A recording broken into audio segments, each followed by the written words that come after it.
clear on all of our roles. We're going to do an overview of my life plan and the work-based learning career seminar portfolio. And then these outstanding items, again, maybe some of these things will just get brought up through our discussions today. Maybe we won't get through them all, but we definitely want to make sure we do get to some of these things. So it's a lot, but I'm going to stop sharing so that everyone can see each other when we do introductions. And so to make it easiest, I'll just call you out and I'll try to get through this quickly so we're not taking the whole meeting for introductions. But I think I know everybody. Alyssa Klein with Vocational Rehabilitation Services, our statewide transition and pre-ETS specialist. And I'm just going to go left to right on my screen. So Debbie Nelson, you're next on my screen. Hello, everyone. I'm Debbie Nelson. I'm the lead counselor for Minneapolis Public Schools. Great. Jay. Hi, I'm Jay McGregor. I'm the vocational evaluator and employment specialist for MSS. Yay. Lauren. Hi, can you hear me? Yes. Okay, I have a lot of audio issues, but so my name is Lauren Sadar. I'm the pre-ETS representative for the South Minneapolis office, and I'll be working with the Southwest High School. I think I've actually met most people on this call, but yeah. Great. Thanks, Lauren. Taylor. Hi, Taylor McLaughlin. I'm the Employment Services Manager at MSS. Thank you. Stephanie.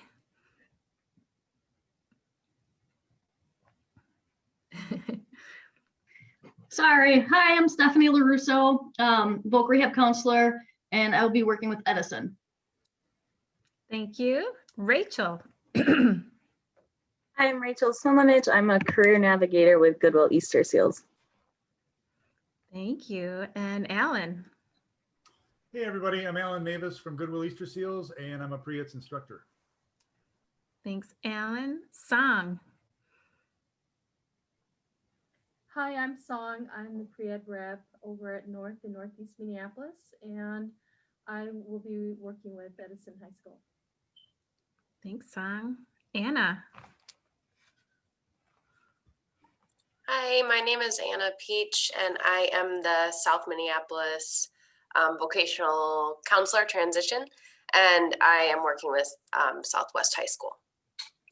Thank you. Lindsay. Hi, I'm Lindsay Horowitz, post-secondary transition specialist with MDE. Thank you. Andrea. Hi there. I kind of feel like I know you after sitting in that 2-hour recorded meeting. I'm the Workforce Development Manager with Goodwill Easter Seals. Thanks, Andrea. Jennifer.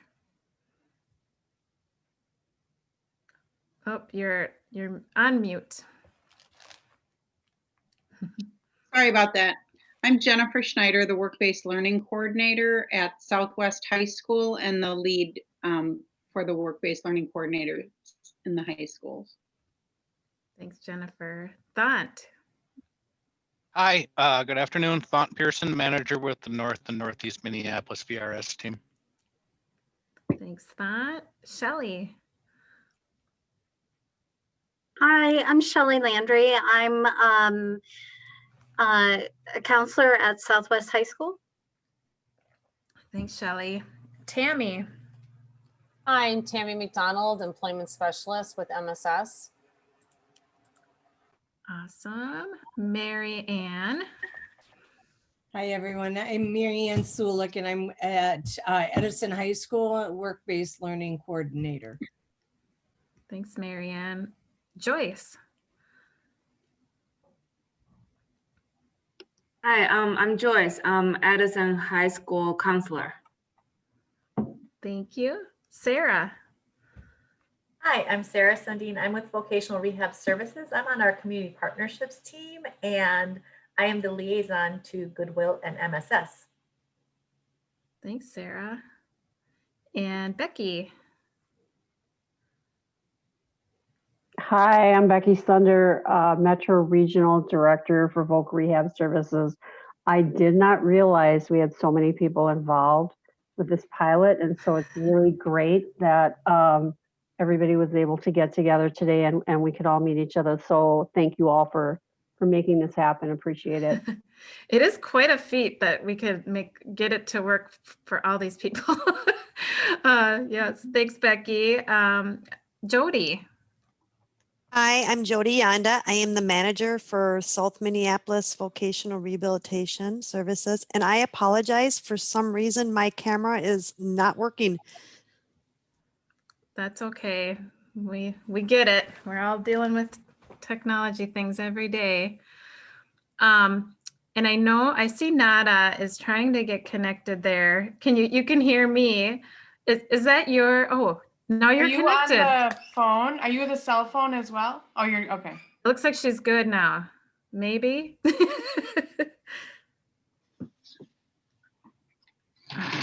There was a phone number Hello. on here. Oh, there. Okay. Okay. Sorry. I'm sorry. Just having okay. technology issues. But yeah, I'm Nada. I'm with Management Analysis and Development. I'm supporting Lindsay and Alyssa on this as a consultant. I think I've met most of you. Yes. Well, and Nada, I know like what we wanted to do first is have a conversation with everybody. It's really important at the front end that we're all really clear about where we're heading together. And so, and again, there's some other questions related to evaluation. So before we get any further into this, I know there's a lot of details, but it's really important to have this conversation. And that is going to lead us through some discussion. And Nada, like how much time do you think, and I want to watch the time. So I know with so many people, I just want to see what you think, if we can get this done and like how much time you think we need on it. Hope I can't hear you, but it looks like you're working on it. I'm sorry. No, that's okay. I can hear you. Probably about half an hour. Okay. Perfect. Yeah. No, I just wanted to watch that. Yeah, because I think there are some VRS folks that wouldn't necessarily answer the questions, right? Like Sarah. Yeah, we don't necessarily all need to answer all of them. And so I'll let you kind of facilitate it from here. So thank you. All right. Okay. Sorry. I had to restart my computer, so bear with me. All right. So I think I just had generally like 3 questions that I wanted to ask, because the role that we're playing is part of it is also just kind of looking at the implementation of this pilot and seeing, doing the evaluation of kind of what worked. And so just generally my questions at the front end are about just walking folks through what they have in mind in terms of goals of the pilot, as well as, what kind of support and resources that you need for successful implementation of the pilot. So let's see, we can do a quick round robin. Okay. I think the first question is, what is your, sorry, again, I apologize. I had to restart everything and now. Oh my goodness. Nope, that's not it. Do you need me to, I could probably find it too, because you sent them to me. Yeah, right. I had everything ready and then it just crashed, and I'm so sorry if you have anything to cover right now. Nope, I'm finding it because I know you sent it to me. Here they are. Okay. Do you want the 3 questions or do you have them? Yes, I have them. Okay. So yeah, the first question is, what are your long-term sort of 5-year goals, in terms of implementation of Pre-ETS?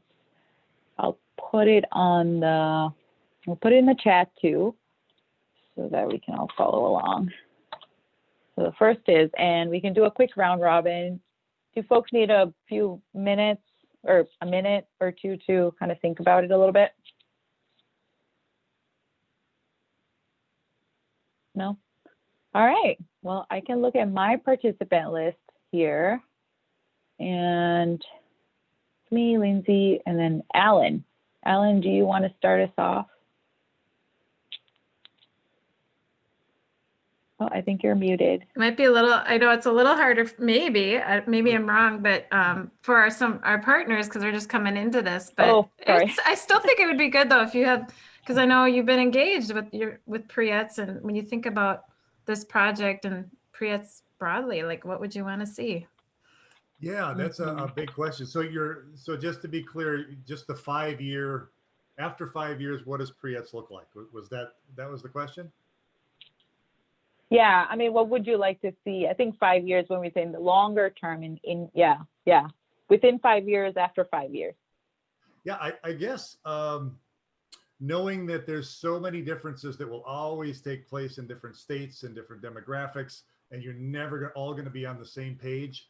But coming together more so that there is more of a collaborative effort. So we're really putting out information that is always current and always up to date. That would be my answer. Okay. Sorry.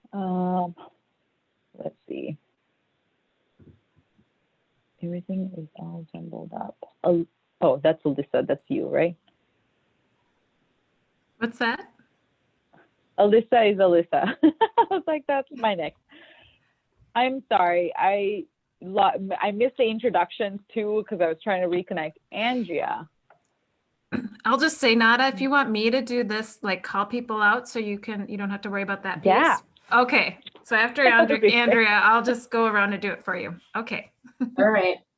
Well, I agree with Alan, and also, I think it would be really nice to have a smooth process for identifying the students, for them to be referred to VR, and for VR to refer them out to the providers to get us to be able to serve as many students as possible. I mean, I think that's ideally what I would like to see is so that we can quickly get our hands on the students and to be able to provide the services and kind of fill in those gaps where the schools aren't able to.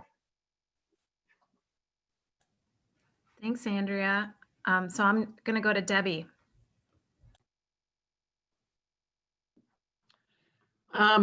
Speaking from the school district point of view, I would like to see Pre-ETS in 5 years at all of our high schools and at all grade levels for students. Perfect. Thank you. Jay. Well, it would be nice to see outcomes, not 5 years from now, but to see the same outcomes 5 years from now.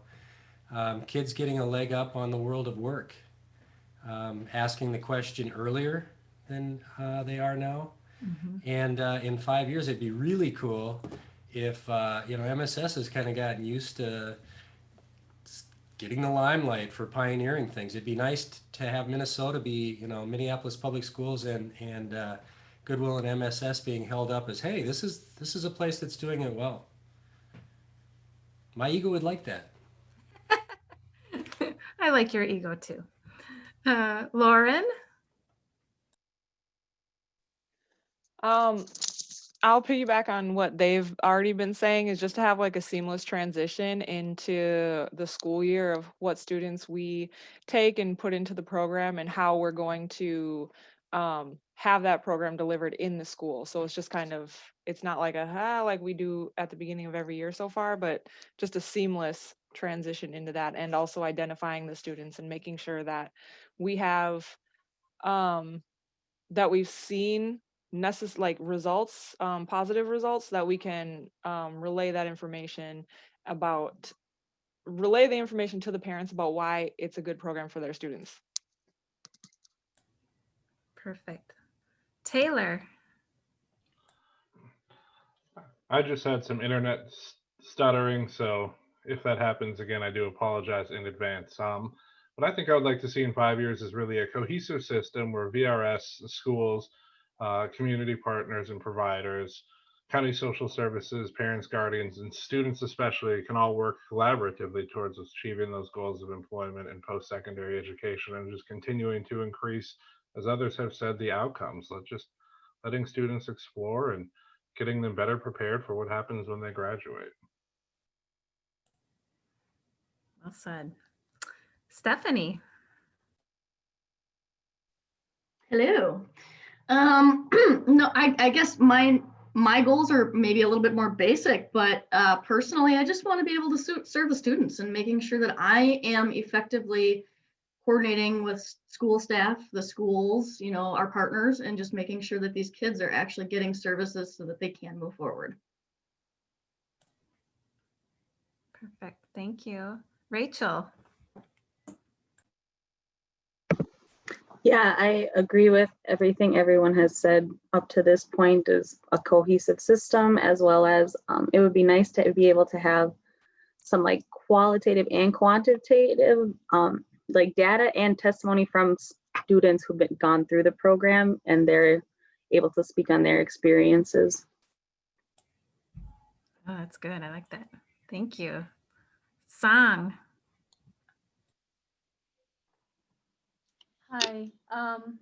With Rehab being new and, you know, to all of us, I like to see that this pilot model, that we'll be able to use this in the next 5 years with all of the students in Minneapolis Public School and also with other school districts. So I like to see this pilot to be successful and to be able to continue using that.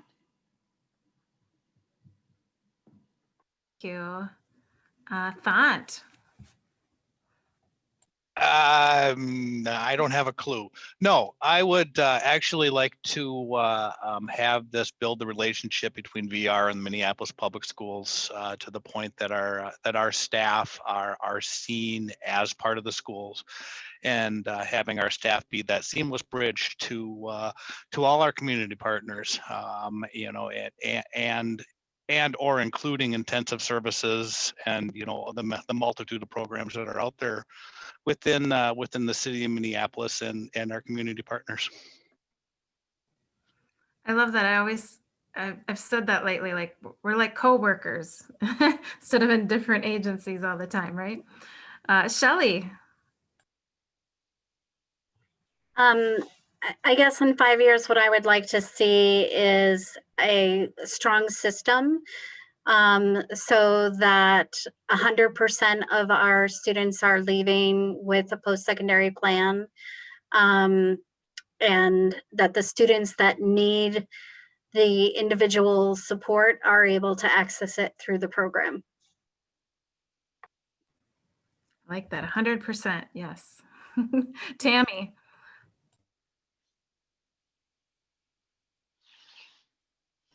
Sorry, I had to find my mute. I'm excited to see, definitely with this pilot in 5 years, just the collaboration of all of us working together to, you know, get as many students and, you know, having the opportunity to work with us all. I know I just on piggybacking on what everyone else is saying, I think all of us working together is just an exciting time to give the, you know, get as many students involved as possible. Thank you. Mary Ann.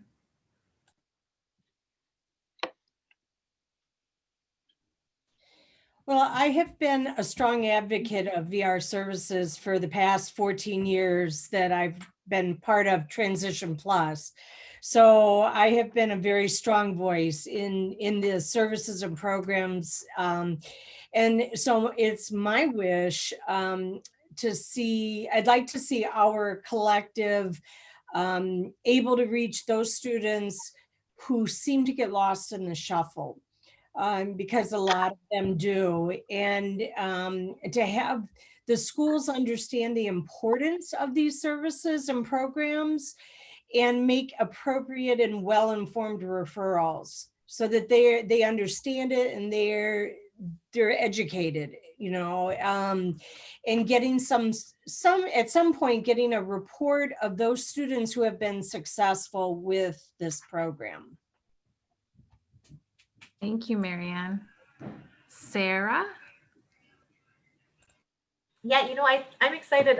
I don't really work in transition, sort of supporting the project, but I think I'm excited to really see a more seamless and cohesive work across our both our community partners and the school districts. I think it's really exciting to see where this can go and what can grow from this, so that the individuals we're serving aren't like stuck jumping within our systems. Perfect. Anna. All right. I will probably be sounding like a broken record too here, but obviously for me, really important is a strong collaboration just between all parties, school, VR, and the providers. I also, in 5 years, I would love to feel really confident in my understanding of pre-ETS. I know it's kind of continually changing, but I would love to feel really confident about it and to share that with others and have them feel confident. And just to see, you know, in 5 years, we don't know what the whole environment will look like and how we're going to be doing school.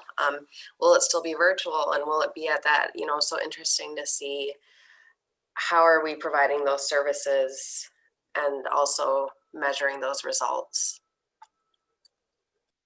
Thank you, Anna. Jennifer. I guess what I would like to see is the coordinating of services through communication and collaboration between all of us at the school level, so that we are, along with what Debbie said, that we're in all the high schools, but that we're doing that so we're making sure that all students have some type of career development plan and career planning, and we don't have any falling through the cracks. Great, thank you. Joyce? I think for 5 years, I hope that the program will be like developed and very systematically in the school system that support the students who might not just want to go to college, and in different kind of more comprehensive way to support all the students. Great, thank you. Jody? You know, I think if everybody has said some great things, and so I'm going to go along with, as I really want to, hopefully that we're going to see a seamless process, and that we're going to be able to touch, I mean, ultimately, I'd love to be able to say 100% of every individual that has a disability, and that we also have some best practices, and maybe they're practices, or maybe there's things that we've learned that we are going to look at other schools or other systems are going to model what we've discovered. So I'm excited. See a lot of possibilities. So thank you, everyone. Thank you, Jody. And I think last but not least is Becky. Yeah, I thanks, Alyssa. There's not a lot to add, but one thing I will add is that in 5 years, I would hope that we no longer have to do a pilot project for pre-ETS. I would hope that we are in a place where pre-ETS is part of our normal, regular, integrated services, and that we're on a page where we don't have to think about a special or a pilot project. That's great. I like that. Okay, so Nada, I'm thinking, I know you have 2 other questions. Should we just kind of, with the others, let people who want to answer, so we're not going around I don't mean to interrupt your flow here, but.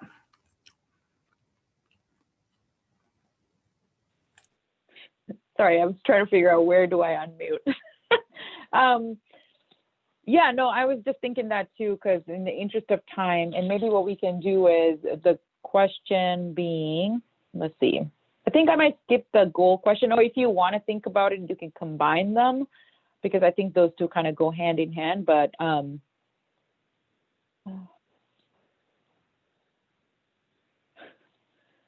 sorry, you guys. This technology today is just not working for me. Okay, so here are the 2 questions, but I think I want to focus on that third question. The resources and support would be, what would be most helpful to you in implementation of the pilot? And we can kind of do whoever wants to go first, and others can add. If you do have ideas, if in terms of specific goals for the first year, feel free to talk about that as well. But really the focus is on that third question: what resources and support would be most helpful in implementation of the pilot? Does anybody want to start us off? I can. Lauren and Jennifer and I met, and I see Jennifer had to leave and then come back. And we were just talking about implementing stuff right away, and a thing we came up with that might be a barrier is the platforms that we use. So Minneapolis Public, specifically Southwest, they used Google, Google Meets, Google Classroom. Some of them I can connect to, Laura can connect to, some of them I can't. And we've worked kind of with the school to try and get connection, but I'm just thinking of the CRPs coming in, and if they're having trouble connecting to the classrooms as well, just to make sure that's all like seamlessly set up.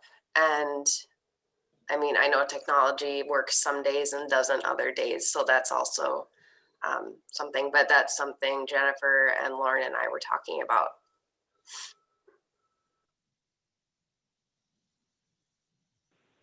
Thank you. Anyone else?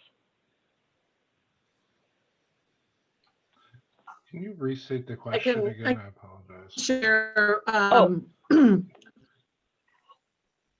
sorry. Let me repeat the question again. What resources support would be most helpful in implementation of the pilot? What I was going to say is I think that we really need to collaborate and communicate with each other throughout this process, especially in this pilot phase of it, this particular year, and making sure that we're kind of all on the same page to, oh, there goes my cat, to move this process along. And I think that at times that's going to be, it could prove to be a difficulty, and I think we have to just push through and, just all work together to make this successful. I'm sorry, Debbie, you cut out a little bit. I didn't hear, you were saying, I think at times it would be.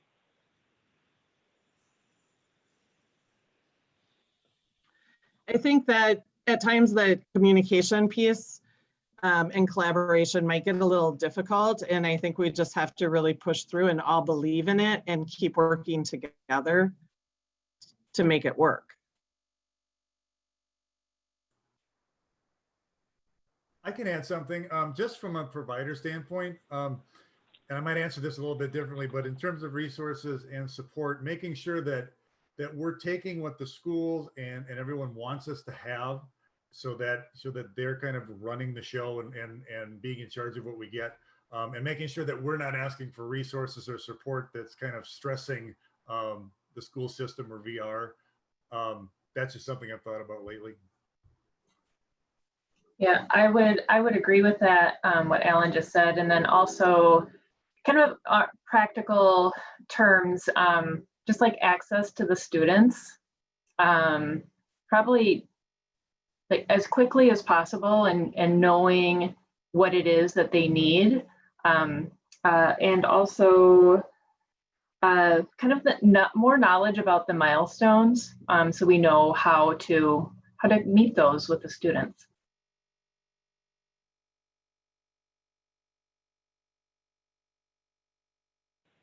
Thank you. Anyone else?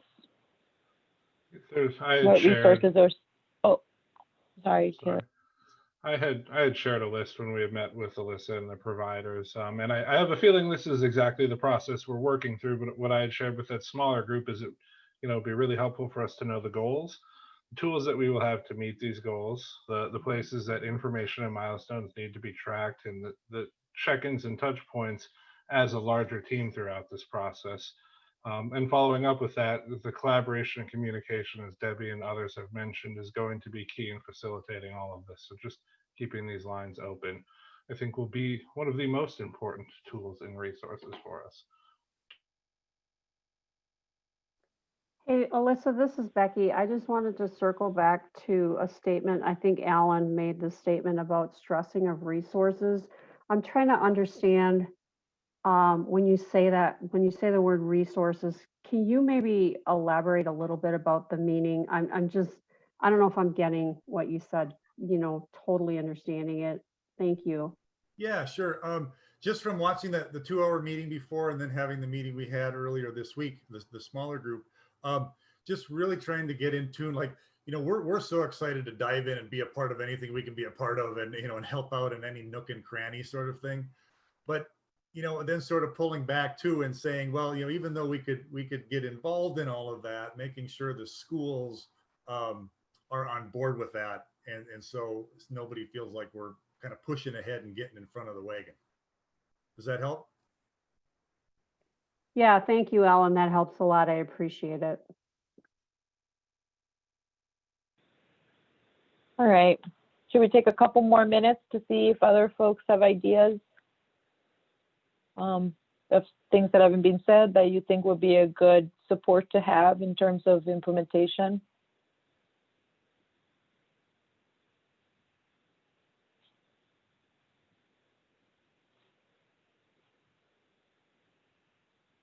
Looks like we're good. All right, back to you, Alyssa. Thank you, Nada. I do have the question, and if you do have thoughts, maybe you and Barb, and maybe this is just for all of us too. But being that you're helping us with this evaluation, how we might go about a more kind of structured approach for gaining that satisfaction piece. We want to get that input from students, families. I say students, families, and school staff, because those are kind of primary stakeholders beyond our group here. There's certainly could be a lot of others too, but those are kind of the 3 primary audiences that I can think of. And I don't know, if you would have thoughts on what we might do, or if others have thoughts on what we might do.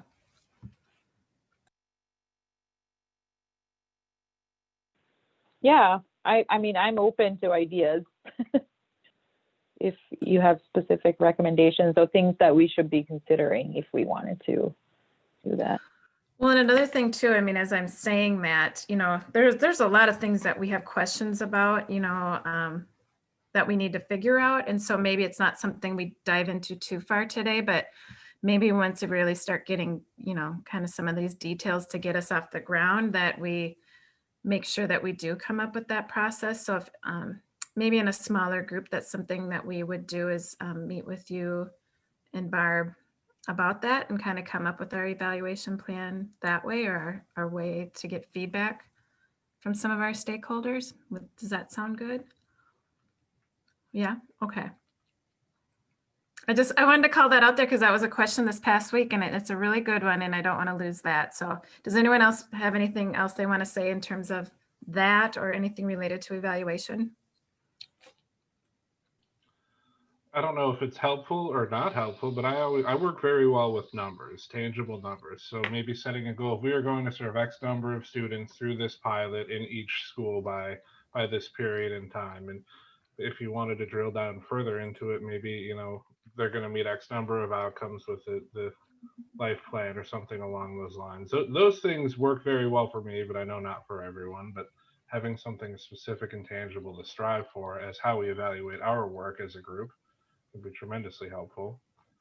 And then I don't know if there's a better way than surveys to get feedback from other people, and that could be a painstaking process, but I think it's valuable for what it is. Thanks, Taylor. Debbie, did you want to say something?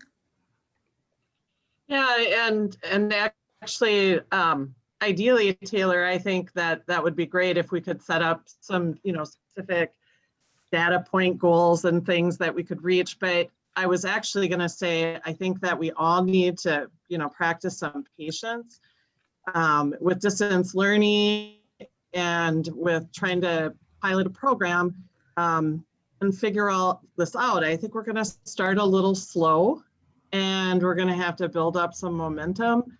as we go along, but I just want us to all remember that we're trying to figure this out as we go along, and we're all just going to have to be a little patient with the process. And that's why I go back to how important that communication back and forth is going to be. I love when you said that, Debbie. I think at the heart, as long as we all are really committed to making this work and knowing that we might hit some roadblocks along the way, but as long as we are communicating and we're committed to making this work, it will happen. Maybe not as fast as we'd like, maybe not as clean as we would like, because this is, if you look at all the people we have here, that in of itself can be it's a little difficult, but it's really cool too, so. I just wanted to add to what Taylor was saying about the numbers, and you know, I think I'm not sure if the providers have been share the information with the numbers that we have on our list, but like say at Edison, we have, you know, we've gotten it down to I think about almost 50 students, and then of those, there's a certain number that are currently receiving special ed, and then there are those that are not. I just wanted to see, is that something that we're sharing with the providers? Because I think that might give you an idea of how many students we're starting with to reach out to. And then as we are connecting with them individually at the schools, that those numbers may change, but it's a starting point.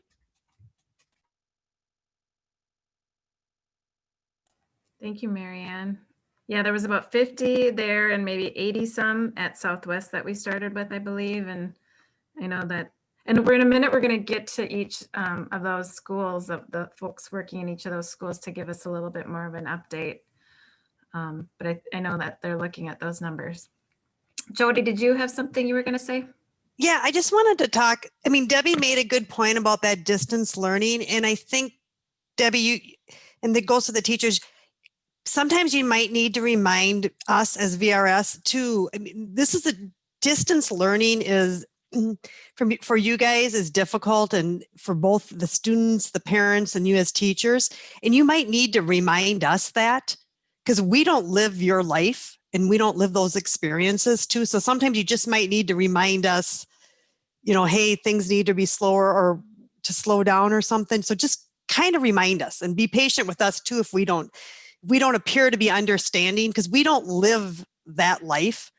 I mean, I have kids that are teachers, so I kind of understand, but it's not the life I live. So just so you understand that, just remind us. Thank you, Jody.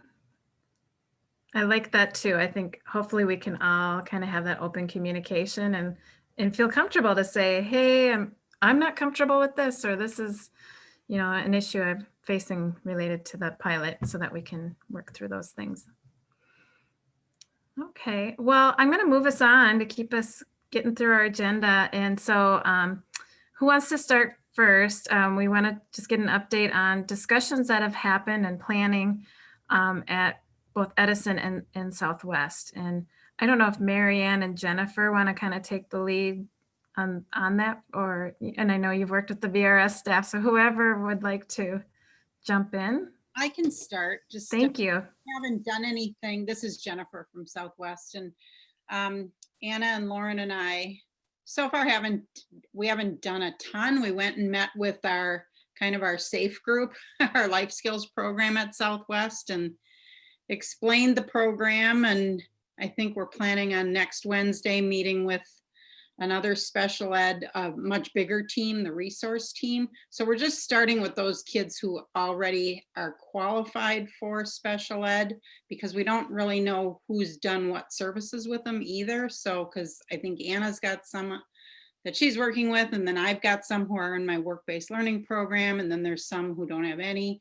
So I think we're just trying to talk to those special ed teams to see, to let them know what we're doing. And then Lauren is bringing the enrollment forms, and we're trying to figure out who can help who fill those out. Because like life skills had some very strong suggestions on what's the best way to meet or to get those forms back from families and how we can explain to families.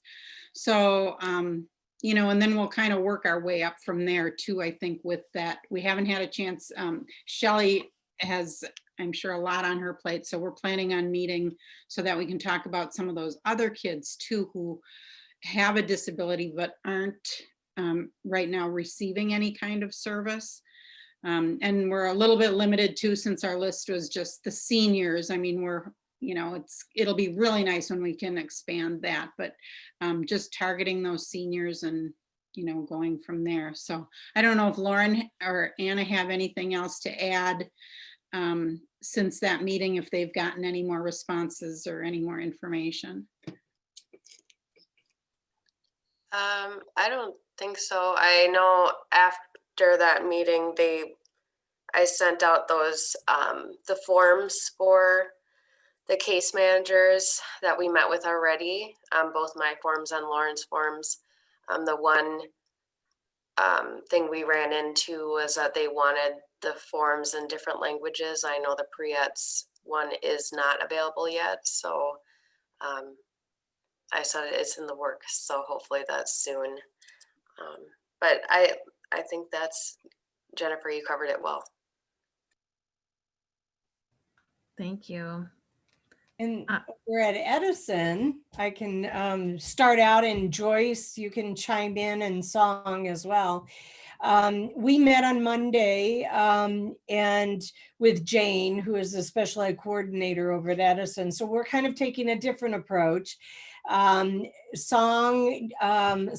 Jane, and Stephanie are going to be reaching out. Well, first, what we did was we went through our entire list and we determined which of our students would be for sure go through Song initially, and which ones we felt that would for sure go through Stephanie. And so then from that point, then the three of them are going to meet and make calls to parents to explain the program to them, and then try to get the paperwork signed. So that's our first step. And then we're not including case managers at this point. Jane felt that they were a little kind of overloaded and overwhelmed with what's on their plates right now. So, and didn't want to hear about another thing, until we get the signatures from parents and we know who's interested in taking the next step. And then from there, then we'll start to connect more with the students at that point. And Joyce, I think you were gonna fill the forms out on the students, is that correct? I don't know. I think we didn't go talk about that yet. Okay. Yeah, but I think whatever you said so far was right. Okay. Anything else, Song or Stephanie? Okay, I think you cover everything pretty much. Okay. Thanks. Yeah, no, and I agree. We're just kind of trying to connect with Jane to move forward, and reaching out to those students so that way it's it's a team effort, not just me or Song doing it. So we're just slowly but surely trucking forward. Yep. And just a little update, and we did have 2 applications that came back with the parent signature. So we will be, Jane, Joyce, and I'll be meeting next week, Tuesday, and we'll be talking about how we can get this moving since we got the applications back. Wonderful. That kind of goes into the next agenda item. So as we're getting these students, you're getting the applications back. Let's talk through that process again. So yes, there's going to be that meeting, and using that form that we kind of settled on for now, the Pre-ETS senior meeting form. And then the meeting, so for at Edison, Jane said that she was going to attend most of those meetings then too. Is that right? Okay. So then Song, Jane, and Joyce will meet with the student, go through that form, and then from there kind of talk about, okay, based on that discussion with that student, it looks like these are the pre-ETS needs they have. Okay, and then the idea would be then, okay, so now we know how do we kind of crosswalk that with the My Life Plan and or the career seminar sort of activities. And I know we're going to get into that a little bit later, but so we might even be able to start kind of moving some of that forward, which is pretty good. That's exciting. Okay. How about Lauren, for you, in terms of getting any paperwork back? I have one application that I've received back, but otherwise we decided to work with the case managers to do the reach out to the parents when we decided that was going to be the best route. Okay. And well, maybe should we talk, well, I'm just thinking for the one then, the next steps, it would be like Edison, although it's a little different because there's not a Jane at Southwest. So I guess I'm just thinking this through in my own head. I guess I would think that the case manager and maybe, I'm trying to figure out who would meet then. Would it be Shelley and maybe myself to figure out, is this a student that any of us have worked with before? Do we know? That's where I think the work-based learning piece comes in, because if by chance this is a student I've worked with, then I could say, oh, Lauren, I've got a portfolio started, the parents signed off, you can use this information as a starting point for, and I mean, just talk about that. Or if it's a student who doesn't have work-based learning, and is that something that we want to pursue? And then that way I would work a little more involved with that student. And I'm just looking at it from my perspective as the work coordinator. So I think that's such a good point, because that's what we've talked about. If the student's already accessed and done some things, we don't want to make them start from scratch.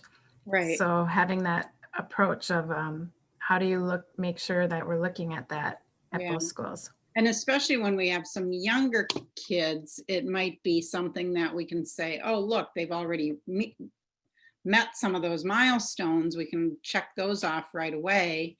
And maybe the providers then, start where we left off, and we include those into a portfolio or into My Life Plan, so that we're just working together to check off those pieces. And it gets recorded in their counseling, Naviance or My Life Plan. Does that make sense? I don't know anybody from. Speaking as a provider, that sounds like something that I think would work pretty well if you had, okay, here's what has been done, these are checked off, here are some things we could work to check off. I think that's a really clear way to really move forward with some students and start to tie some of these things together. So I really like that idea. I think that initial piece is more of a communication piece between people who've been working with the kids and those who are going to work with the kids. And then recording it and making sure that those pieces, get documented somehow, so that that's part of their graduation requirement, or it's part of their work-based learning program, or it's part of their pre-ETS, or their, I think just so that we're not tripping over each other and that we're not duplicating services either, so that we're kind of sharing what we've got. Yeah, so, and that makes sense to me, Jennifer, which it might be slower moving starting up because we have to connect with all the people and like the case managers and stuff that they've worked with. But I think in the end, we'll appreciate that we connected with them to begin with, and then not find out later, this is all this, oh, we've already done all this, and oh, oops, well, we just did that too. So well, and as we move along in our talking, I'm sure other kids get brought up in the conversations, and it would probably be a much quicker process, I would imagine, or maybe not quite as intense. But just to clear it, I mean, I'm just trying to walk through how it looks in my own head, and it's nice to start out slow, and I guess that's kind of how I see it. I don't know if that will work for everyone, but This is Thont. I just want to chime in a little bit here, and Joyce and Marianne and Song and Stephanie, please do so as well. Part of our conversations on Monday, is, when we're talking about the integrity of the pilot project and how we've got, 54 students that I think we went through, and kind of, how do we connect with those students? And we spent, quite a bit of time. I spent time listening, and folks spent time, going through our list about which ones of these students were already hooked up. And I think, as Jennifer, you said, some are already hooked up with special ed and some are not. But I think, for the integrity of the project is just working with the other school staff, to let them know that for the project, Song is going to be the point person with Joyce, to be coordinating and gathering that information, to work to carry that forward. We have our Excel spreadsheet with our students that both Song and Stephanie can get into and kind of monitor where things are at. But that was a big piece of it, is where do we tap into the special ed instructors, the special ed teachers, to make that initial contact, to basically introduce what's going on, introduce the pre-ETS services, to be able to allow, Song and Joyce to kind of step in, or is it Song and the case manager and Joyce, kind of moving forward. And I think we need to have a little bit of clarity with that, with the other instructors at the school. Joyce and Marianne, I don't know if you would agree with that or not, or because it's a little muddy right now about who's going to be that primary contact, for the terms of. Yeah, and I know we talked a little bit about that, not in this big meeting, but when we reported last time about where we're at. And I think that's where some of the differences are in the schools, because just the structure of the programming. And even when we look at the identified seniors with disabilities, at Edison, I believe almost all of them had special education services, whereas at Southwest, I think it was about half had special ed and half did not. So that's why trying to figure out, that's why we've decided to go to those special ed team meetings and just work directly with the case managers for those kids, because that's kind of a neat package deal. Everybody's right there and we can talk about what each of our roles are as far as providing these types of, transition or career development or career planning services for kids, no matter if they're special ed or not. And whereas Edison, I think there's a different structure to the programming and the communication lines, and how they work. So it's kind of like a framework, but then the flexibility within each of the schools to figure some of those pieces out. I don't know. As we add school, we'll get more school personalities and cultures in there too. Well, and I know that Marianne, you kind of, from what I understand, and you kind of said this earlier, that at Edison, there is a concern for the teachers kind of getting too much information and being overwhelmed at this point. And so Jane, that's where Jane's kind of the middle person on all of this right now.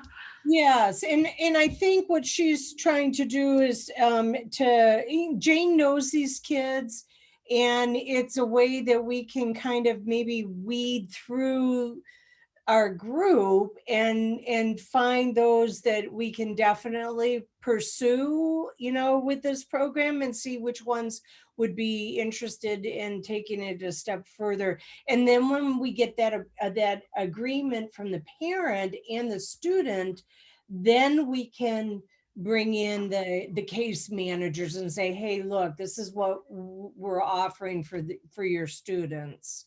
Because a lot of the case managers at Edison never even see the kids on their caseload because they're in other classes. So they may write the IEP, but they never see the student at all. So yeah, different. Okay. Well, Is there anything more? I know another piece with recruiting, and I just wanted, because again, when I met with Goodwill and MSS earlier this week, that, you know, they had a lot of creative ideas that came out from that meeting of things that they'd be willing to do, and it might not be the right time right now because we're trying to kind of just get people to know what's going on. But I know some ideas about like if we did some different events or things that they'd be willing to do. Taylor, you had if you just want to kind of throw out some of those things out, like some of your ideas. Yeah, definitely. And again, it might not be like right now, but to know like you're thinking of those things and we can talk through maybe when the right time would be, if it makes sense or. Right, yes, as the timeline makes sense. Some things that we have found success with in the past in different scenarios, and I know other providers have too, are just doing meet and greets, you know, structured meet and greets with individual students and families so that we can answer questions. They can put, you know, names and faces together to the potential things that they will be doing. I think as providers, it can be easier for us to really describe, here is what this is going to look like in reality once we all figure out what that's going to look like. But we are the ones right now who are currently providing these services, not that other people aren't doing similar work, but we can really, I think, make it real for people and say, here's what this would look like. Is this something you're interested in doing? Answering questions for families. I know that can be really helpful when a parent's like, who is this stranger and what are you going to do with my son or daughter or child in this process? And we can answer those questions. If there are ever opportunities for us to come into certain classrooms and just talk about the work that we're doing and just generally be introduced to students so that they can see us, know who we are, and just get a chance to hear more about it. And we could share what the process would look like to get involved, not necessarily singling out certain students, but just expressing this information to groups of students in ways that they're currently clustered that might make sense. A virtual information night is something that I think we should really consider down the line in the future, where all of these students who have been identified and will be identified, we set up like a Zoom meeting with breakout rooms, and we have like a VRS counselor or a VRS staff member, a member of the school, and a member from each of the providers sort of give a short speech about what it is the services would look like. And then there's opportunities for people to do breakouts and ask questions about what the service could look like, both students as well as parents and guardians. And one provider has been using a method that they call an open weekly meet and greet, where they just set aside time on a calendar and have access through, I think, a Zoom link for anyone who's interested to just drop in and ask some questions. And you don't necessarily have to sign up. It's just there's a person there. And if you want to come say hello and ask questions and learn more about potential services, that could be an option as well. I think that was all of them that I had on the list. But I think the only other one that I would add that we were talking about is like a little short video that could speak to both the students and potentially the teachers and the parents about our services. That might be, I think probably a good idea. And then maybe as a group, we can talk about what that would look like. I know our staff, our VRS staff, have done little videos for each school so the students can meet the VRS staff that way. And so I think it might be a good idea as a way to just introduce or have something available.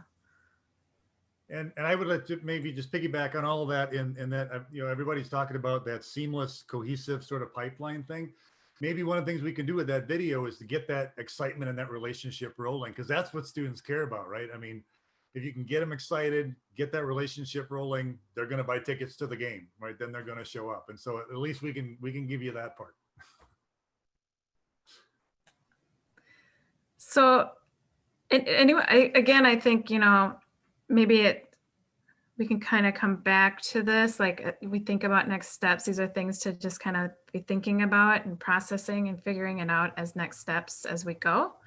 Is there anything else related to recruitment or anything that we want to talk about right now? I just want to add that I think getting into the classrooms and like presenting services to students is a good idea. I know that's something like Anna did last year at Southwest, and we talked about it at our meeting, is just popping up at their classrooms and just talking about our services and answering any questions that they had, so that the bug was already like in the students' ears. And then, you know, once we were able to communicate with the parents as well, then it would kind of like tie everything together for them. And I'll add too, I mean, another thing that we talked about with Goodwill and MSS is, I can especially speak to with Goodwill because they had a grant for Pre-ETS, one of our first grantees, and kind of how they provided the Pre-ETS services was starting in classrooms of students. So working with a particular teacher and then coming to the classroom and, you know, getting the enrollments of students that way.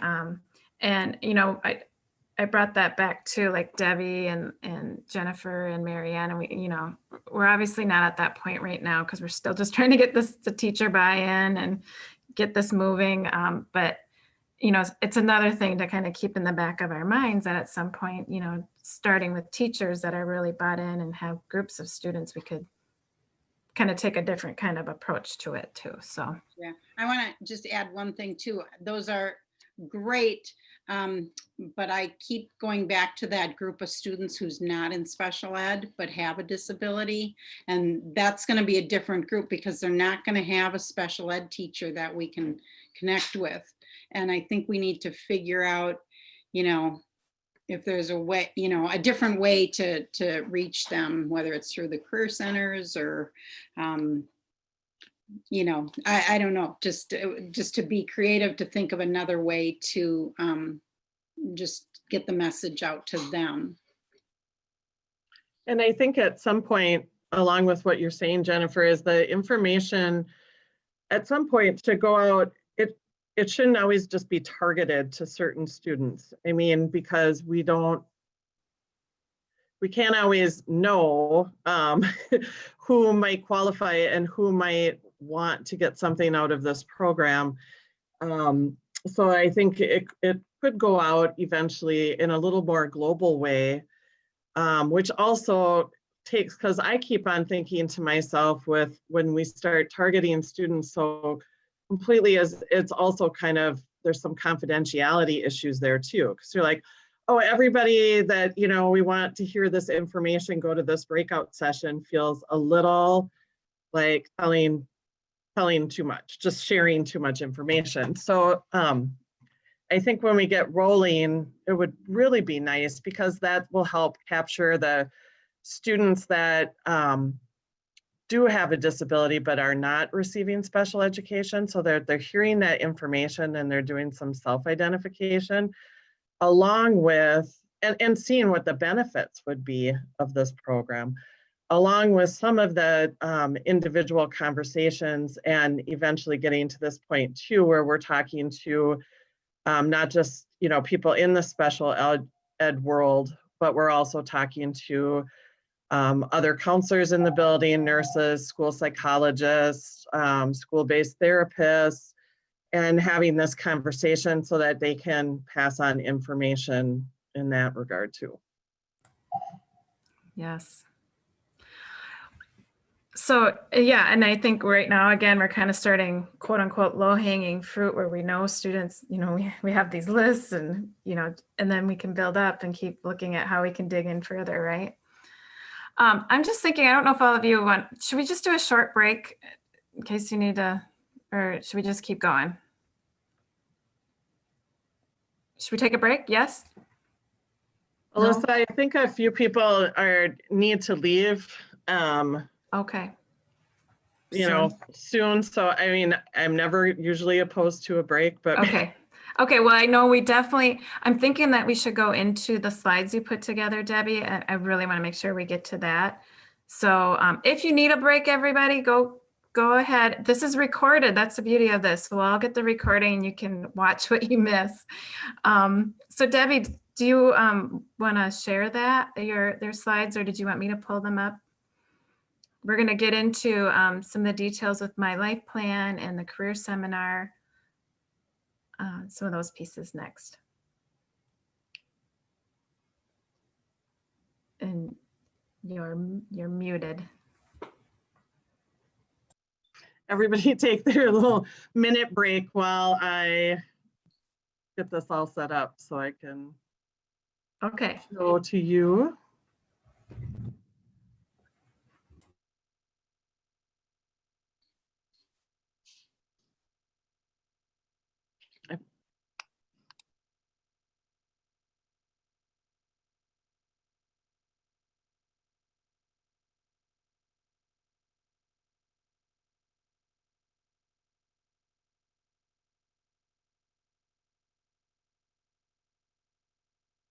All right.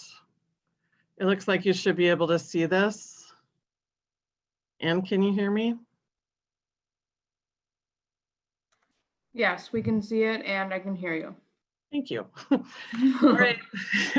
So, you know, we talked about for a long time in preparation for this meeting that we were going to do like a training.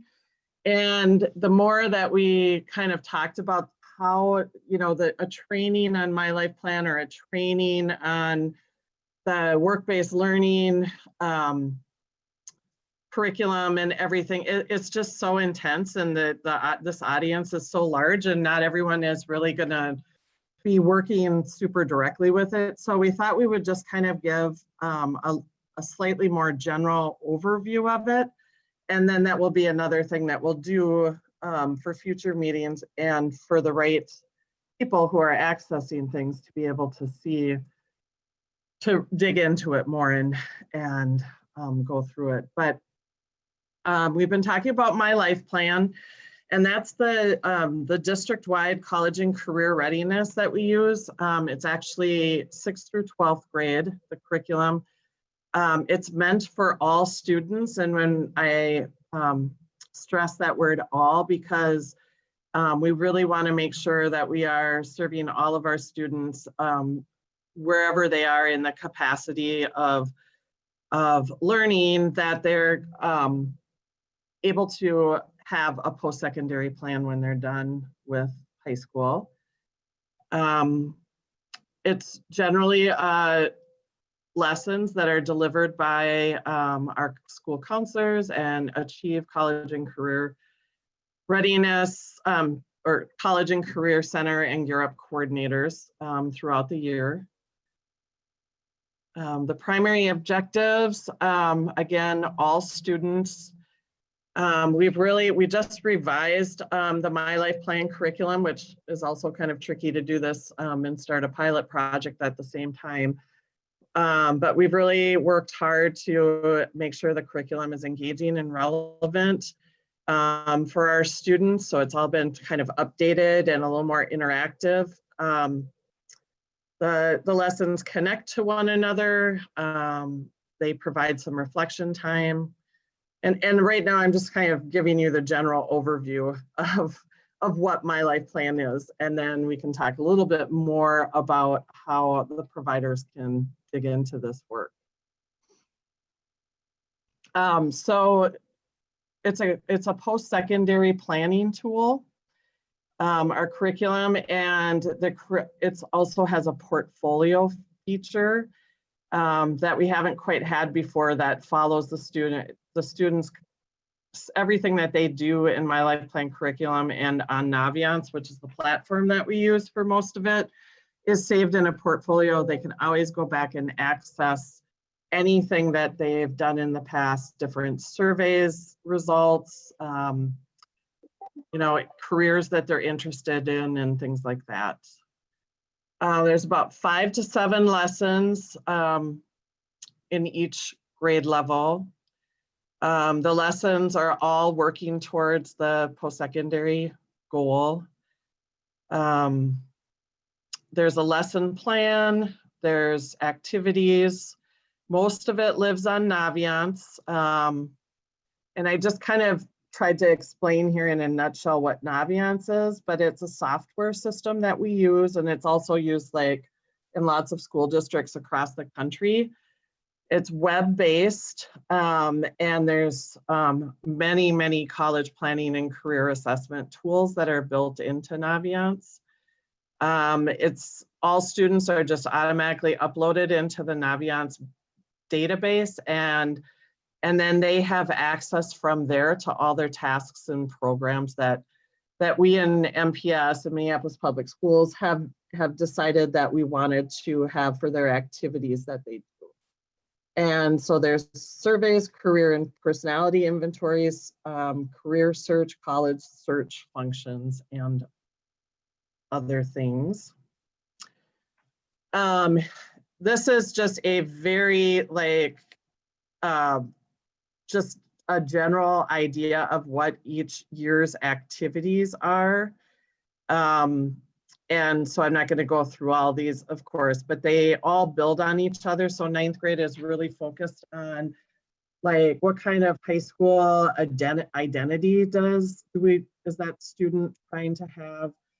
10th grade, they really dig into different careers and doing some research on both the trades and technical side as well as college options. 11th grade, they really start working on what is going to be their post-secondary plan and ideas about how they're going to pay for it, how do they access it, how do they research it. And then 12th grade is really that application process where they're going in and filling out the different types of applications that they need to reach their post-secondary goals.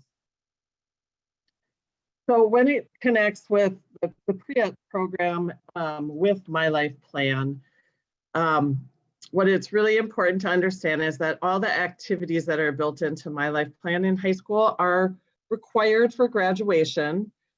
And the purpose of each of it is to help a student, and this starts in 6th grade as well, but really start developing that solid post-secondary plan that's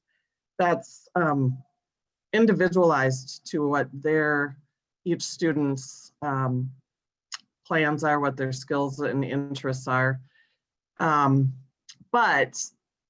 So that it exists in one form, but we have the ability to adapt the lessons for students with disabilities and allow them to meet the objectives, which are much more important than the actual lesson. It's really more about what we trying to have them get out of each lesson. So that objective. So in advance, I'm so excited that we have at least a couple kids who have applied, because then the next step will be to kind of go through that list and identify what are the areas that they've already completed in some form or fashion, and what are the activities that they still need to do. And so as providers, you'll have access to various lessons and activities from our point of view, but there might be other things that you are bringing to the table that also meet the needs of the student and the objectives of My Life Plan. So I'm going to segue into how My Life Plan and the career seminar and the work-based learning things kind of go side by side. So some students are already involved in or could be involved in the work-based learning tools that Jennifer and Marianne can speak to in a minute. And that those, we've done some crosswalks, and the activities that they would do in their guided portfolio or career seminar course will also meet the My Life Plan objectives. So we can work them together. And again, I just can't stress how important it is to stay in communication, because when the providers are doing things with the students that meet those objectives, we also have to get that information back to the school counselor, so then they can show those activities as completed for My Life Plan. So it's kind of a back and forth communication. Jennifer and Marianne, I don't know if you want to kind of just jump in here. I can talk a little bit about then our piece as work-based learning coordinators, because we are actually special education service providers. And this will be especially really cool when we start working with younger students too, because we might like Debbie was talking about, the My Life Plan activities are all graduation requirements, but so many of them are totally in line with the pre-ETS services and what's required for our work-based learning program. And the work-based learning course at a glance that is listed right now is a course that kids can get credit for. So this is the prerequisite when they are referred to us. We meet with the IEP team, you know, they're part of the work-based learning program. The first thing we do is try to work with them on their career tech ed this course. And what we did as special education program, it gets confusing, but the regular ed portfolio can be done with a mentor. It can be done with, you know, any adult that knows a student and can work with the student. If they're in Beacons or have an after school person, or, you know, just anybody can work with them to develop a portfolio, and then it gets reviewed by a work-based learning coordinator, regular ed person, and career tech ed person, and they award credit for it. But what we had said as special educators is that's really not doable for a lot of our students who need more direct instruction and one-on-one assistance to gain this credit and to get this this learning. One of the big things we do is safety training. So we do this before they go into like a supported employment, non-paid setting, or before they do a career experience internship in a paid employment area. So what we've done is we've been pushing into classrooms and teaching 2 days a week, or working individually with students to do what we're calling is a guided portfolio, which is a lot of the work that the same thing that providers might be doing. So we thought, well, this would be an opportune time then, if we need to work together, we could work on building that portfolio. If there's My Life Plan activities that can get put into, I think we could go down a little bit to the next slide. This is the cover of our workbook, and we can share that with the providers too, because there's activities in there that you could do if it's, you know, it's a resource for people if they want to use some of the activities in here to cover some of those milestones, or if a student is in the work-based learning program, or we decide we want to go that route. Okay, next slide. So we're basically, this is the career tech ed work-based learning career development process wheel. And this Excuse is me, what Jennifer? Yeah. Could we switch to presentation view so that it's legible? I'm not presenting it. Is it Debbie? I don't.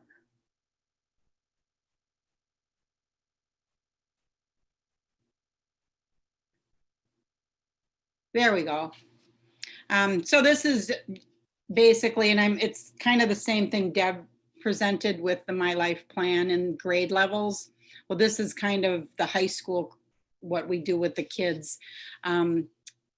And we actually put, so any evidence or artifacts that kids have done can go into their portfolio. So they take the class with us, and then they, if they go out to a job site, we collect data and work on goals and objectives, and that goes into their portfolio. So I guess the main thing is out of all these activities, if the providers provide them, if it's something from My Life Plan, if we decide as a group that the student, you know, a 10th grader wants to get, you know, credit for this, for developing a portfolio, that's where the work coordinator would come in and say, okay, let's collect this evidence together. We could share, you know, we actually get a binder for kids, because a lot of them when they leave don't have good access to technology. So we just make a hard copy for them. We're working on putting some pieces into an electronic version, but when we actually do it with the kids, they love it, and they just are so proud of their portfolios, and, you know, they take it very seriously when they're developing them.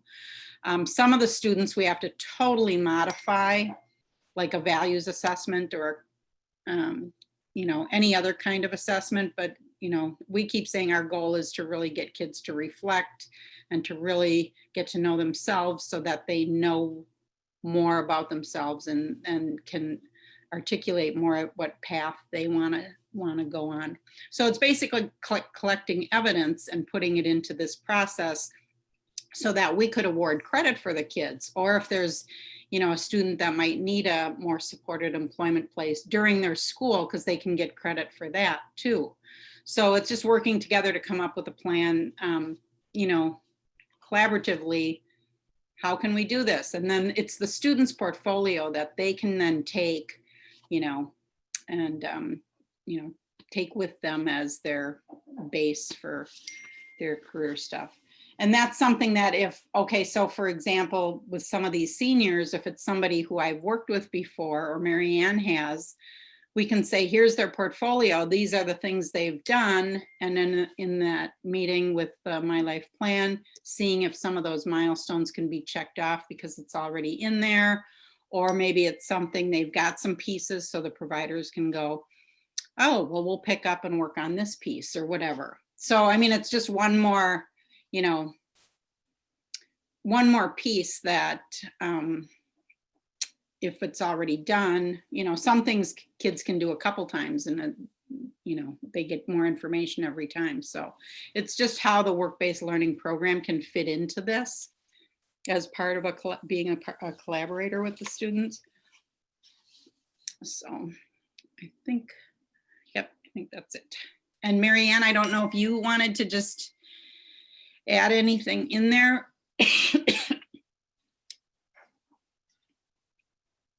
No, I think you covered everything. So this is how we generally would see how this process would work. So after the eligibility determination takes place, this is kind of the ideal way it would work, that the VRS staff will meet with the student along with the school counselor to complete the Pre-ETS senior meeting form, and kind of go through that checklist and kind of look through what activities and supports the student's going to need. Other people who could be on that team, I mean, it could be anybody, but it could be a family member, a case manager, the work-based learning coordinator, a social worker, nurse, another teacher. But that team will determine the primary school contact for the Pre-ETS provider and then refer them to the providers at the different schools.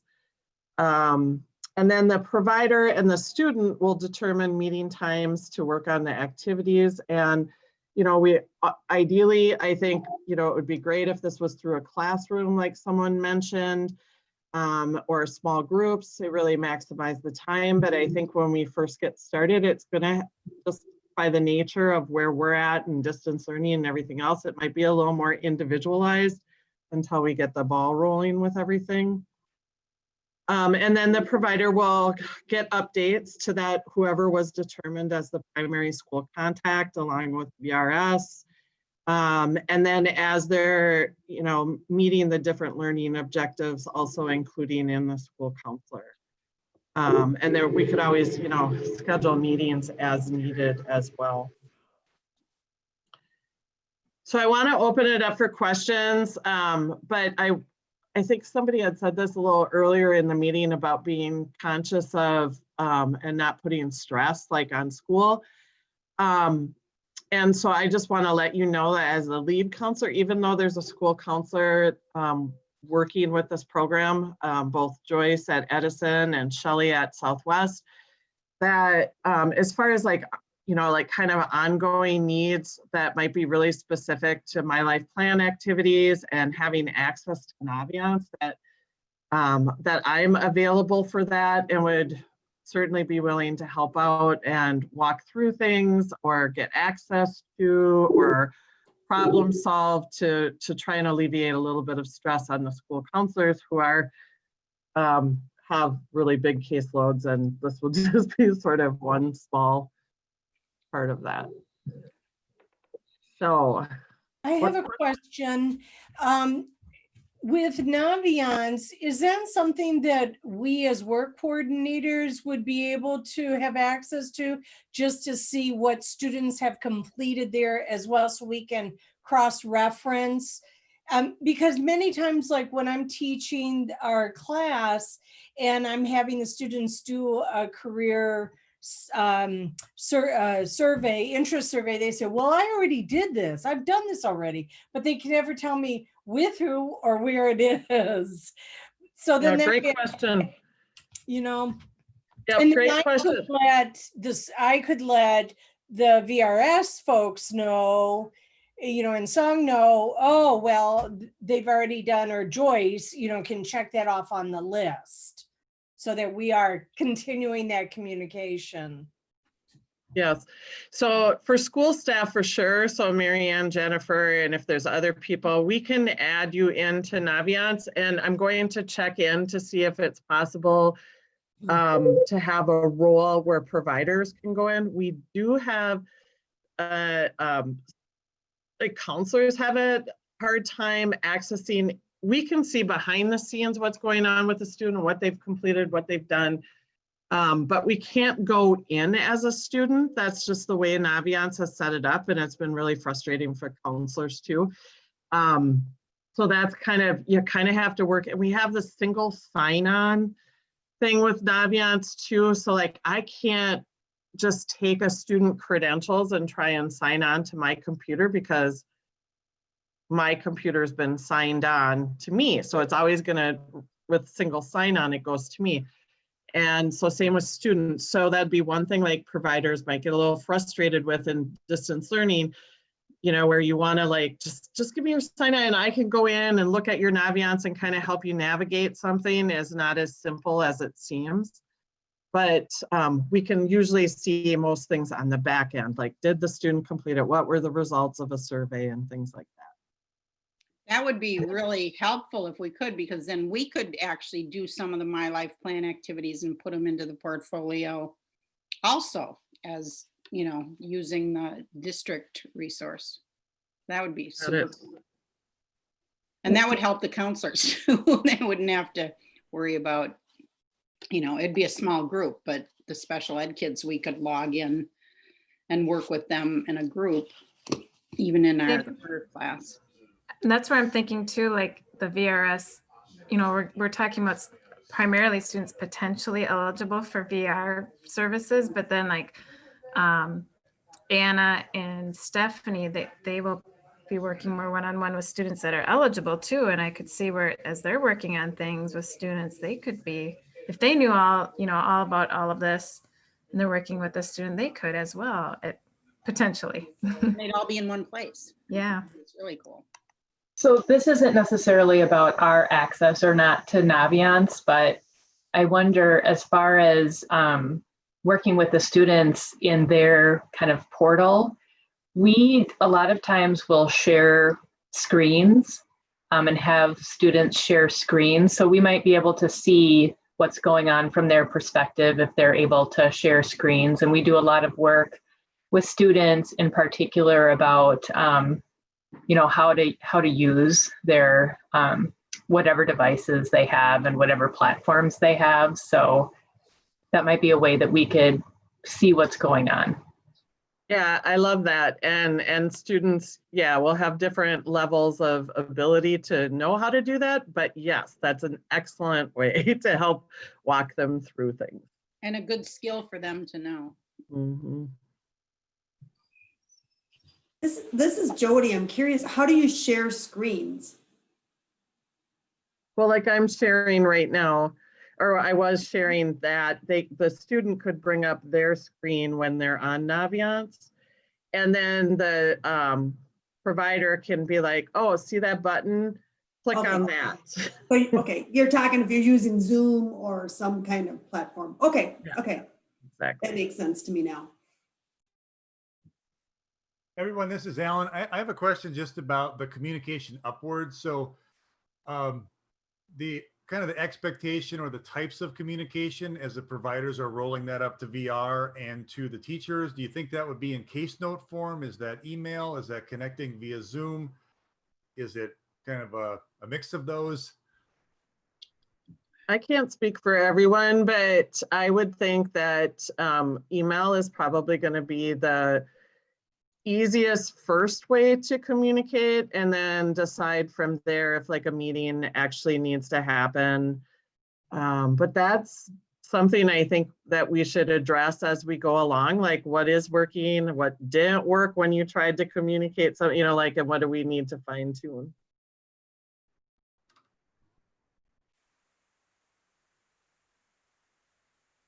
And that is definitely, we have that on our list of things to really be figuring out, is how we're documenting student progress, and then, yeah, that communication piece. And so, you know, having a good structure for that. So yeah, maybe it's starting with emails, but maybe over time we can be thinking about a good kind of process that we're just always using. And I know that's why we're thinking, can it be done in Naviance, or everything is put in there, even we're putting some notes in there. Hey, I know it's the student entering things. So, you know, anyway, if there's something like that where we could, it's all in one place, would be ideal.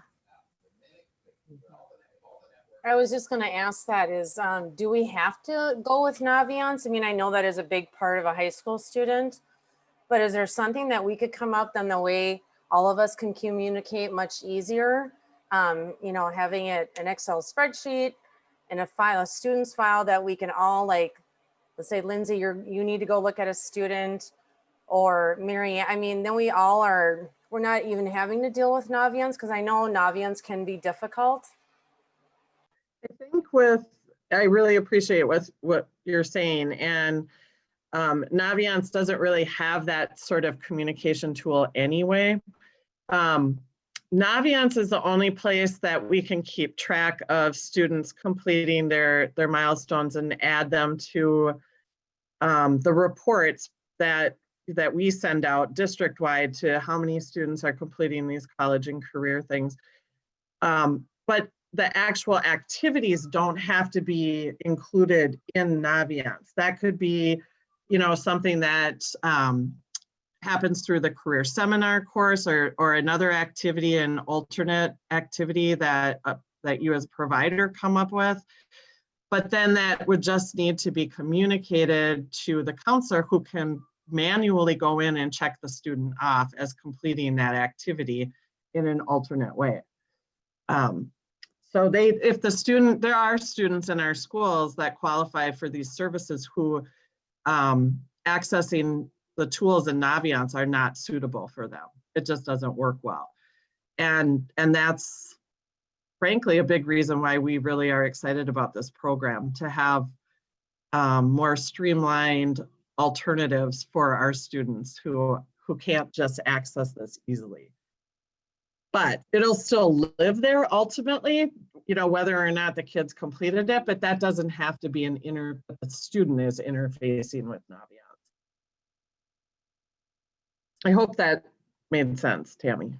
Yeah, no, it totally did. I just was thinking, because when you said if we had a platform that all of us could share the information on, like you said, a checklist, and then I don't know if the counselor can take information, you know, she can go in and like, oh, here's this sheet that, you know, MSS worked on. They got all these activities off. The counselor can go into that, you know, the document that we have, and then check it off for the school's sake. And maybe I'm suggesting an extra step, but I guess I'm just trying to make it easier for all of us to work together for the, you know, the success of the student and obviously this pilot, and to make sure that we're getting all those activities in. Because like I said, I know kind of what a pain Naviance is, dealing with my own kids when they were using Naviance. So I can imagine some students with disabilities having to try and navigate through Naviance. Exactly. But I mean, what comes to mind, you know, as you're saying this is, you know, probably the, you know, easiest way to do it is like some sort of Google Doc that everybody has access to, who's working with that student. But we also know how Google Docs can also like just pile up in our things, but that would be a good communication tool. I will, yeah, I will say another option we could look at is, and this is something we're looking at the state level with discussions with Department of Human Services, Department of Ed, and DEED, is using, it's called Disability Hub, and it's called the Vault.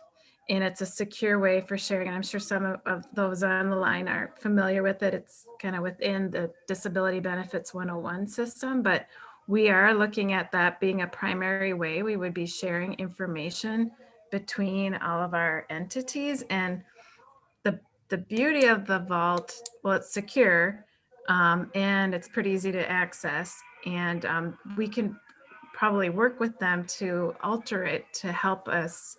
You know, we want to be using this with students, and we've been talking, Lindsay and I have been talking about this, you know, is it just one extra thing that everyone would have to do, or could it be kind of a lifesaver for just what we're talking about here, kind of a one place, and it's the student owns it, but we can share information. And so I'm just throwing that out because we could bring them to the table to look into that too.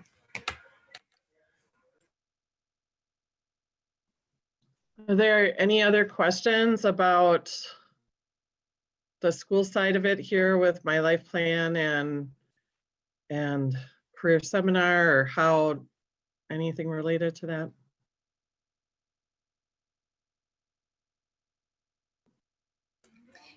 Debbie, you did say that you could send out after this meeting the lessons in the My Life Plan lessons.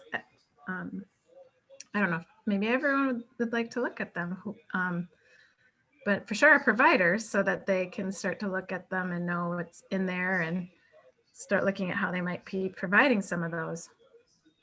Yeah, I could send out a lot, and I don't want to overwhelm anybody. Is it, I mean, do you actually want to see like the lesson overviews for the My Life Plan lessons, or do you want even like more details than that, or less details, like a scope and sequence?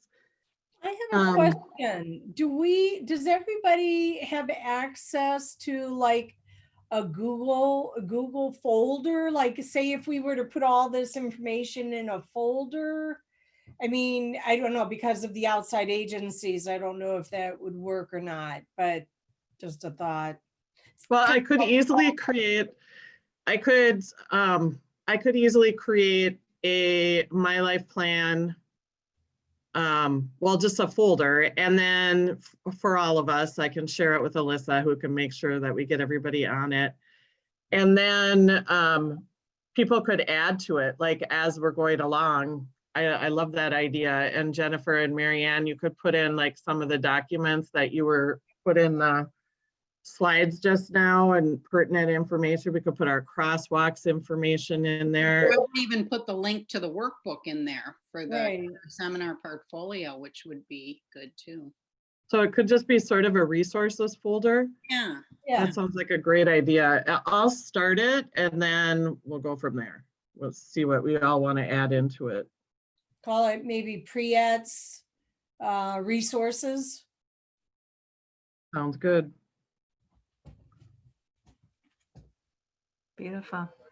Debbie, to your question about what we would like to see, just for me, I got really excited when you mentioned the reflection aspects that were in the lessons, because that's a lot of what we try to do and get that self-actualization going, because that's what drives that exploration and discovery. So for me, that would be really great to see that, because I think we've got some stuff to offer there. Cool.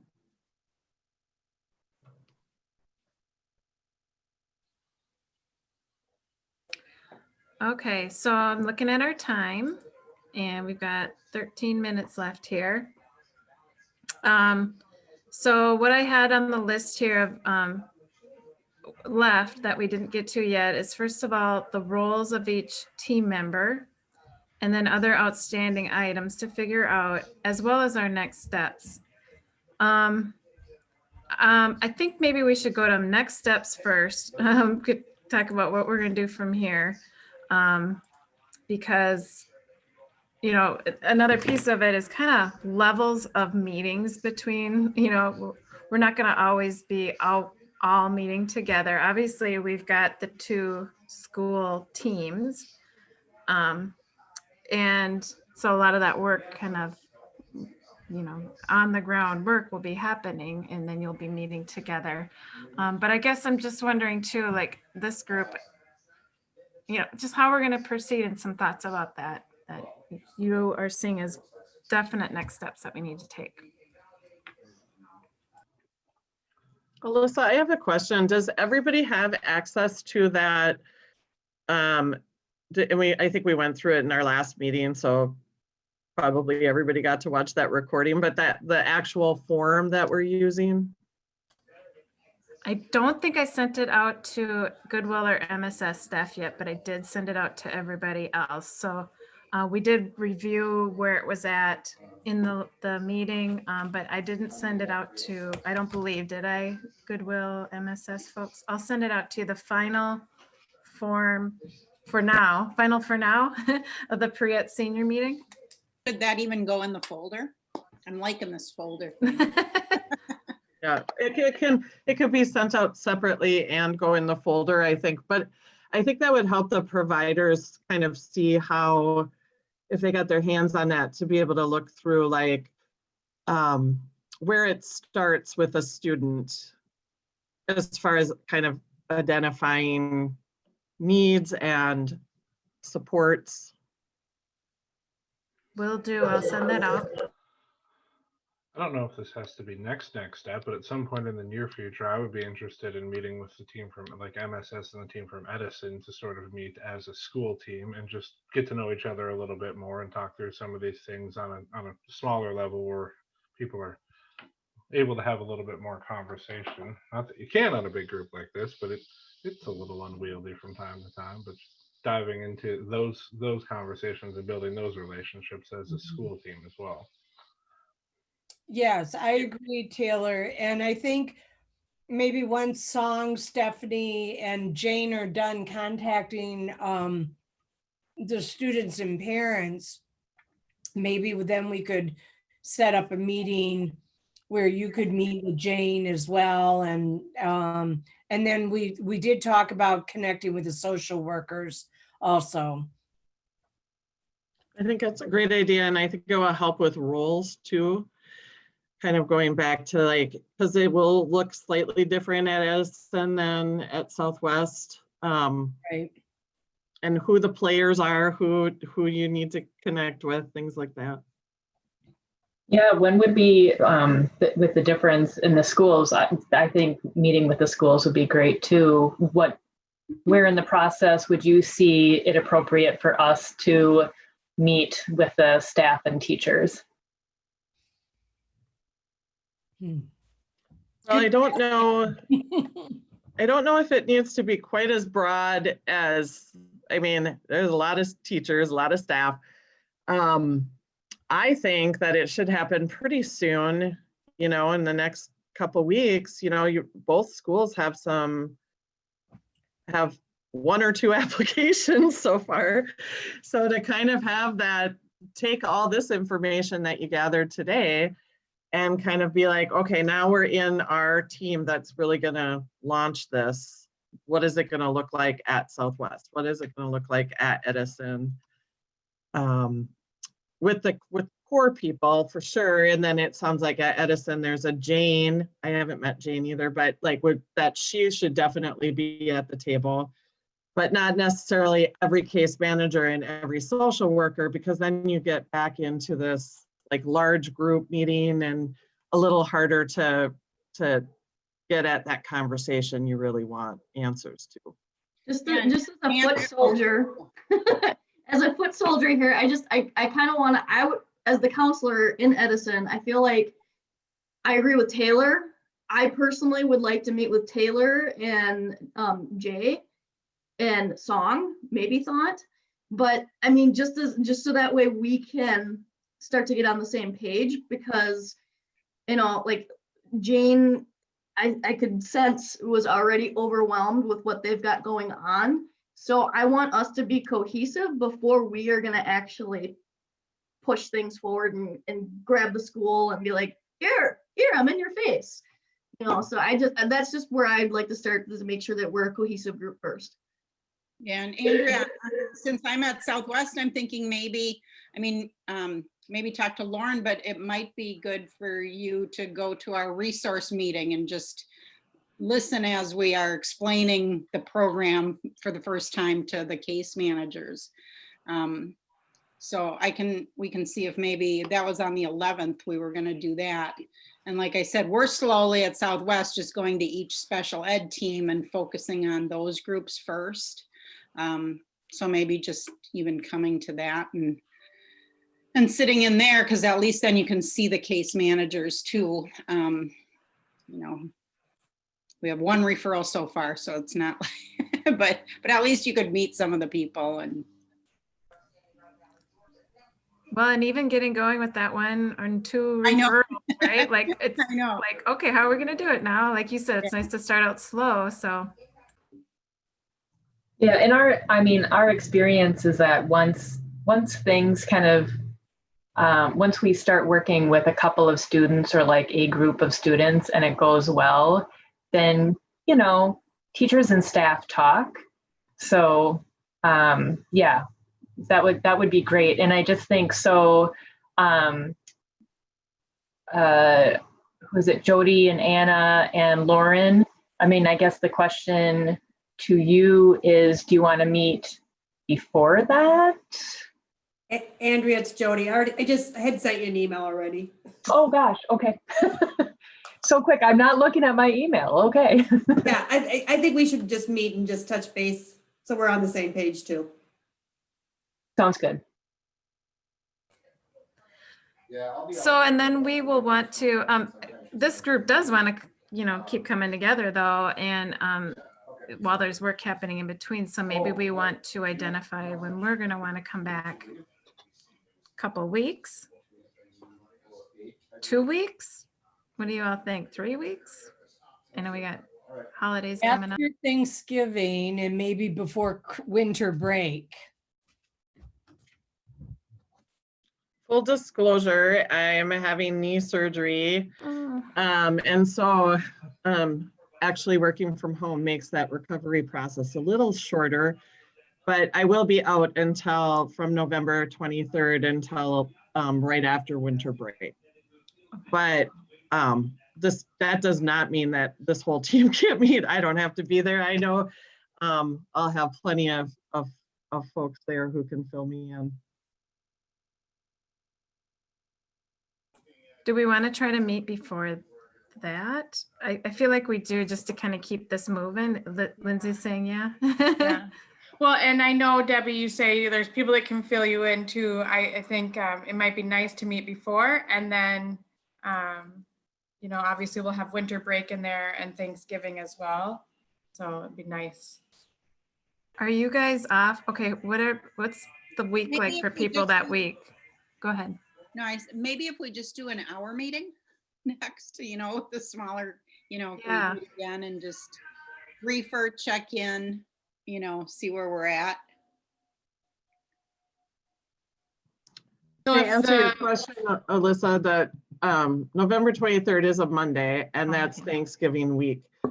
So it would really be like 2 weeks from today, November 19th or something like that. Just to try and squeeze it in if you really wanted to have a meeting before. Would we try to do that, you think, everybody? On the 19th or 20th?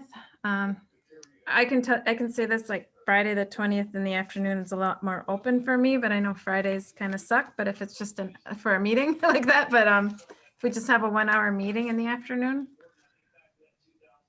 like at 2 to 3? I would Yes? push for 3. 3 o'clock? That works for me. What if we did it 3 o'clock Friday, November 20th? Sounds good. Okay, so is this too much if I ask? So then would the smaller groups, because I know some of the providers wanted to meet in a smaller group, would that be possible to do that prior to that meeting? Sounds like they were working on getting that set up. Okay, right? good. Just wanted to confirm. So that's the idea, is that those meetings will happen, the recruitment, the discussion with the school staff, all that will kind of keep going forward. Certainly if questions come up, send them out. We'll meet that day to kind of catch up on where we're at. Is there anything else we need to make sure we're talking about today?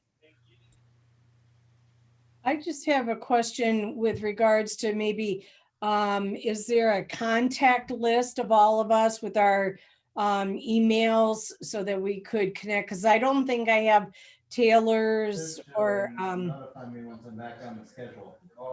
I forgot who was with us with MSS. And Jay and Tammy are MSS. Okay.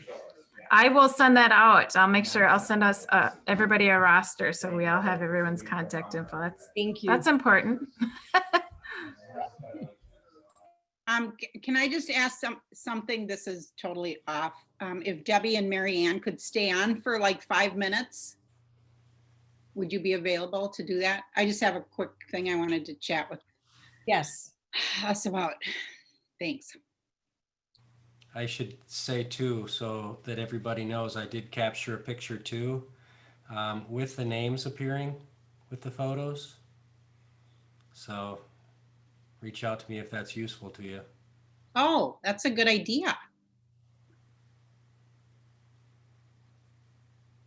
Or we could send Lindsay's photo out too, and everyone can have that. We could send that. We'll put that in the folder, in Debbie's There you folder go. she's putting together. I'll attach it to your invite for your next meeting. The picture. Okay, are we good for now? We'll get notes sent out. Other things that we said we would send. If anything else comes up, send an email, and we'll get it figured out. All right. Thank you, everybody. Good, thanks. All right, bye. Bye-bye. Yeah, thank you. Look forward to working with everybody. I am going to assign Debbie, you're going to be the host, okay? Oh. Thanks, Lindsay. I wasn't sure if right. Oh, you can do that in Zoom. I didn't know you could do that. That's kind of Yeah. cool. And you can have as many co-hosts as you want, we learned too. Oh, wow. I'm getting to like Zoom. I want to do the background. Zoom. Yeah, I, for whatever reason, can't ever do it, but it looks fun. But sometimes they look like they're missing body parts. Yeah. And I can't do it on my computer. For some reason, my computer doesn't have the current software. So always technology is the answer. I know. Did you get your, Mary Ann, did you get your work computer working? Yes, I went up to Edison in my car and I sat out in front of the school and I logged in. But then I had to call the school and ask them what the Wi-Fi was so that I could see if I could even get into my documents. Now, I don't know what I did. Yesterday this was working fine, but now I cannot open any folder in the Chrome. In Google Chrome. Have you shut your computer down? Oh yeah, that's why I couldn't get in. I shut it down completely to kind of clear any bugs. And now I'm putting in an e-ticket because it's like, I need to get into these folders and the drives. I can't even get into all my shared drives. Right. Oh, yeah. I don't know what I did. I don't know. I'm sorry. Well, Press. Lindsay, Alyssa, I think this meeting went really well. Yeah, I think so too. I do. Every time we meet, I feel so much better. Oh, yay. Well, I was messaging Alyssa. I just really loved like hearing the providers so engaged also. I was like, oh, this is it. It felt good. I know. And then everything you guys delivered was amazing. It was, yeah. And then I was Mary Ann and I were wonderful. texting and it's like, oh, we got to talk to Deb. So I just feel like we have all the right people at the table. It's just crazy, you know, like, and there's so many people, but everyone is engaged. It's really cool. Yeah. No. Okay. Well, if there's anything else that we should talk about, I don't know if we want to have another meeting or what do you guys think? I know you three need to talk, but if there's anything else, maybe we ponder it a bit and we can email or something. Sure. Yeah, Okay. I will tell you that Friday meeting, I'm leaving for the cabin on Friday, that earlier in the day on the 20th. So I do have, if I get to the cabin in time, I have Wi-Fi up there, but it's not, it's a little kind of spotty and stuff. But I'll do my best. I didn't want to say, oh, I'm having surgery and I'm not available on November 20th. Oh, it's okay. Well, one way or another, we I'll can figure check it in or out. something. Well, for sure that all of us want to check in before then and yeah, and then talk Sounds about what. good. Yeah. Okay. Good. Thanks, you guys. Thanks. Bye. Talk to you soon. Much. Tied on the door, Mommy. Hang on, love. Sorry. Okay, Debbie, you're the host. Okay. Hey, Deb. So Marianne and I were texting because the more we talk about my life plan, and I know the counselors feeling overwhelmed and stuff, and we use so many different platforms, MCIS, CareerWise, virtual job shadow. In some ways it would make a lot of sense if we used my life plan in our career seminar class as part of that, because it does cross over so much, and we could just print out some of those activities and things and put them into the folder if we really had a good understanding of my life plan. And then we would be using kind of the district format, and then Jason at T+. And I'm thinking out loud now. So I'm where he keeps saying we need an online format for kids where we can do their, have their career plans and everything in place. It's like, well, holy cow, that's what this is. So if they go to T+, they could just access it through my life plan in Naviance. So and actually T+ just this year got access to Naviance. Oh. So they never had it before, but this year we've got it loaded for Rachel's the counselor over there. So hopefully they're starting to use it at T+, but regardless, I think it's a great idea. So you'll have well, if we started in the high schools, then they would have it, and then we still have a hard copy, because I do feel bad that our kids, they still like having that hard copy. And I know everybody goes, just use electronic.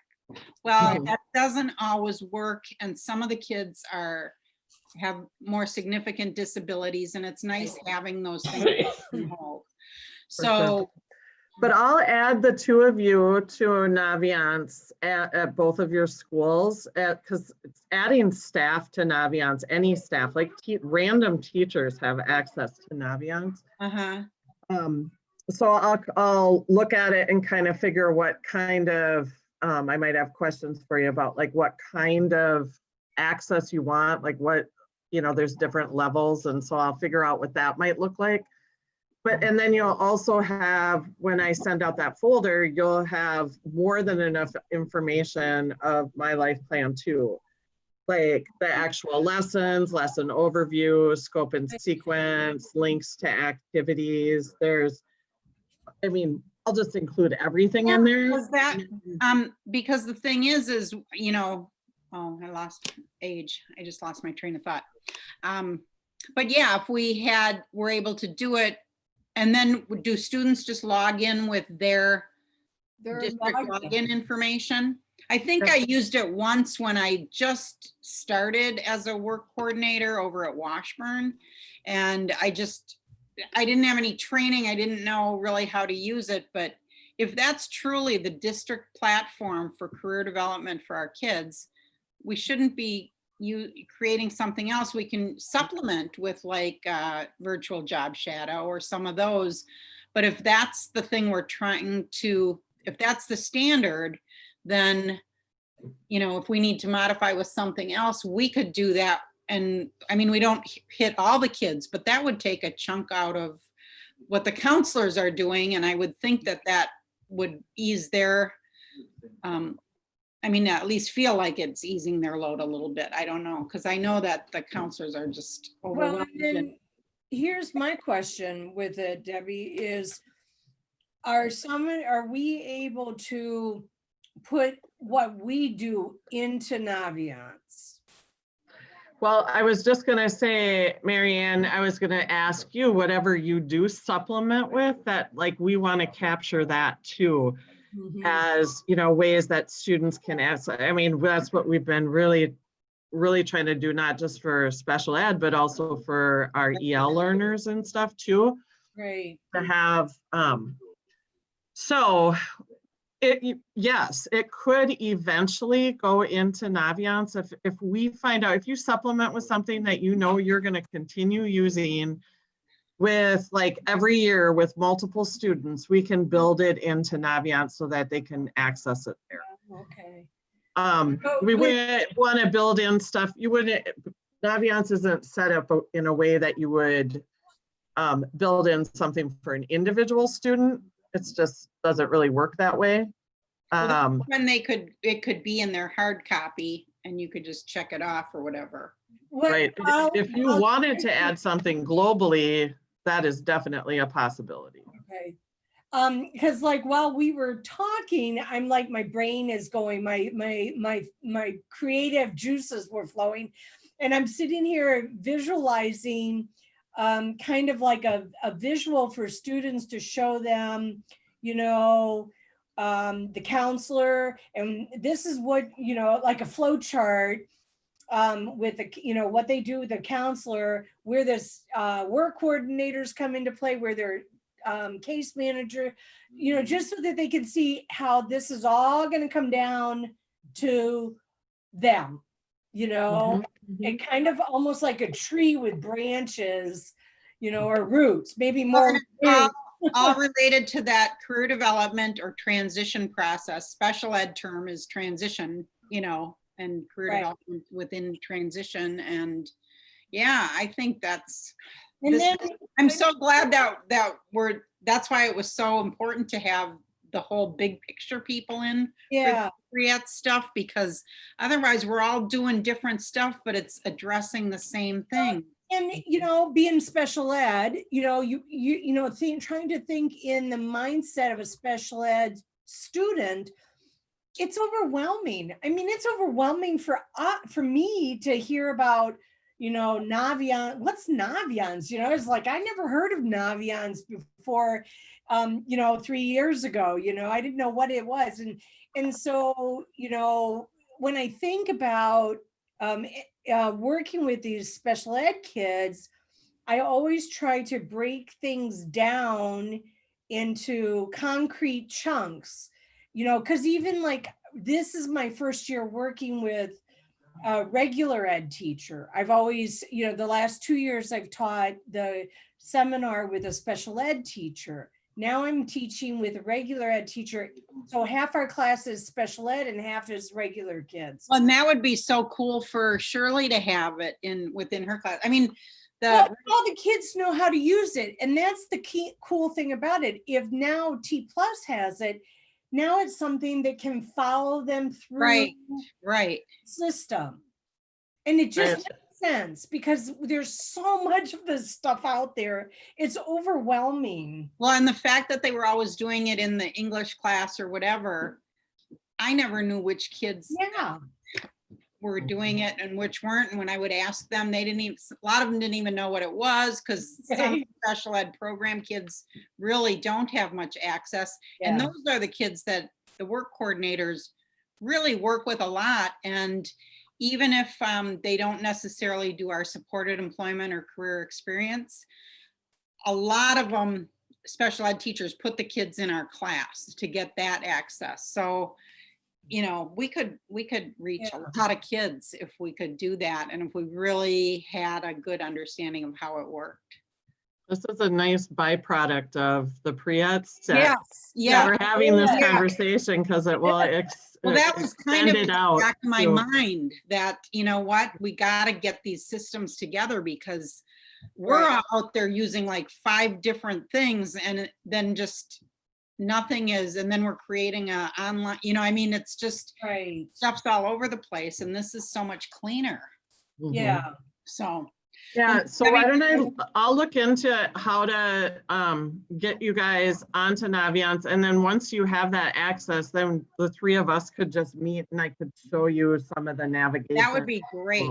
And then and down the because- road, maybe we could work with the other work coordinators Mhm. before we expand the pilot into those schools. We could get them up and familiar with Naviance.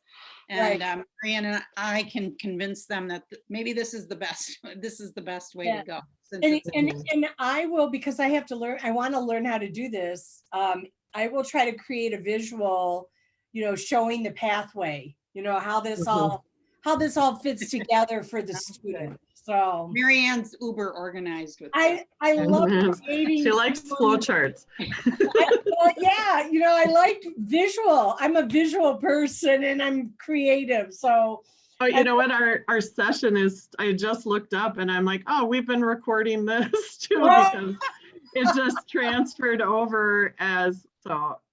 For the record, I stopped it now, but